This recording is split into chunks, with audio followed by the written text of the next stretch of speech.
앞서 본 것과 같이 밝은 빛을 내뿜고 있는 의문의 장비. 어떻게 물이 소독이 된다는 말씀이시죠? 이쪽에 오염된 물이 있으면 이쪽으로 들어가서 이 관을 지나서 이렇게 나오게 되면 이 안에서 소독이 완전하게 이루어지는 겁니다. 백문이 불여일견.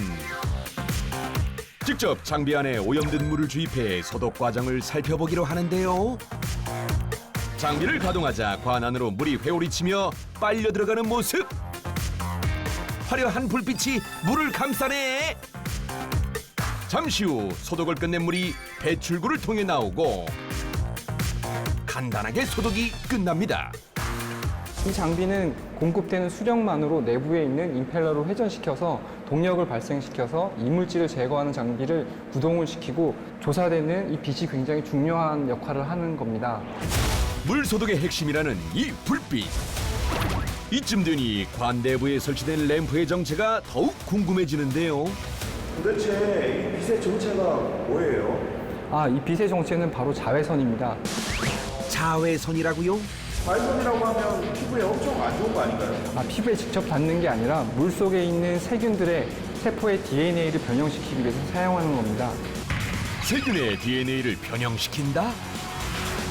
생활 속 살균이 필요한 곳에 사용되는 자외선. 자외선에는 크게 세 가지 종류가 있는데요. 그중 살균 효과를 가지는 것은 파장이 가장 짧은 UVC 자외선입니다. UVC 자외선은 강한 에너지로 미생물의 DNA에 흡수되어 구조를 파괴하고 세포를 비활성화시켜 세균의 증식을 억제하는 역할을 하는데요. 그 원리로 물속 대장균의 증식을 막아 자외선 소독 전후 대장균 수치를 90% 이상 감소시키는 효과를 볼 수 있다고 합니다. 또 한 가지 장점이 있는데요. 물의 냄새 한번 맡아보시겠어요? 냄새를 맡아보는 담당 PD. 물에서 아무 냄새가 안 나는데요? 네, 일반적으로 소독을 할 때는 염소의 약품 소독을 하게 되는데 염소 약품 소독을 하게 되면 염소 냄새, 락스 냄새가 많이 나게 되고요. 이게 과하게 되면 안구나 피부에 굉장히 좋지 못합니다. 염소계 소독 약품은 트리할로메탄이라는 소독 부산물을 생성하는데 트리할로메탄은 인체에 흡수될 경우 피부 질환, 바람 등 치명적인 결과를 야기할 수 있는 위험 물질로 분류됩니다. 하지만 자외선 소독은 염소계 약품을 사용하지 않아 비교적 안전하다는 것. 자외선 소독 장치를 더욱 효율적으로 사용하기 위해 꼭 거쳐야 하는 과정이 있다는데요. 용도를 알 수 없는 장비가 놓인 어두컴컴한 공간, 뭐가 보이긴 하나요?